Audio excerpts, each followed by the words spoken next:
1927 में बलूचिस्तान के इलाकों में ज़रई ज़मीन को आबाद करने के लिए सूबे की सबसे बड़ी नहर खीथर कैनाल बनाए जाने के बाद नसीराबाद के ग्रीन बेल्ट उस्ताद मोहम्मद में ज़रई इजनास की दीगर इलाकों तक रसाई और आवाम को सफरी सहूलियात फराहम करने के लिए 1940 में रेलवे कायम किया गया था, जिसके साथ सिंध व बलूचिस्तान समेत दीगर इलाकों में रसाई समेत बड़े पैमाने पर तजारत के लिए सस्ती ट्रांसपोर्ट भी मिल गई थी। जेकुमादा मर्दम रहा और लाड़काना रहा नी अरूज महंगाई है, गरीब आवाम परेशान है। हमें ट्रेन अगर बाल भी कुल खुशहाल भी हैं, आवाम खुशहाल भी और पाकिस्तान खुशहाल भी, बलूचिस्तान खुशहाल भी।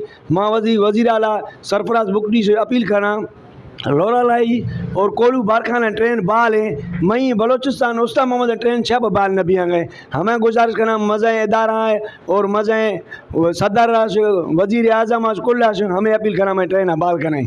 रेलवे हुकाम ने इस इलाके की आवाम को तिजारत और सफ़र की जदीद सहूलियात फराहम करने के बजाय 1940 में बनाए गए रेलवे स्टेशन को बंद कर दिया, जिससे आवाम सस्ते सफ़र से भी महरूम हो गए हैं। रेलवे स्टेशन बंद होने से इस कदीम रेलवे स्टेशन पर लैंड माफिया ने कब्जा जमा लिया है। कई सालों से यहाँ पे ट्रेन सर्विस बंद है और कई यहाँ पे रेलवे ट्रैक पर कई तजावज़ात बनी हुई है, तो लिहाजा हुकूमत पाकिस्तान से अपील है कि इनको ख़त्म करके ट्रेन बहाल की जाए, क्योंकि पहले जो है वो बहुत किराए कम थे।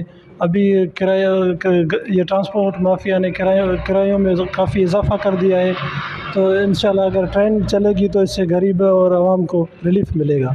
जी, उस्ताद मोहम्मद के शहरियों और इर्द गिर्द के मकीनों का कहना है कि लाइनों की मरम्मत करके यहाँ पे तजावज़ात को ख़त्म किया जाए ताकि इस रेलवे स्टेशन को फिर से आबाद किया जा सके। कैमरा टीम के साथ मोहम्मद इस्माइल पलाल, वश न्यूज़, उस्ताद मोहम्मद।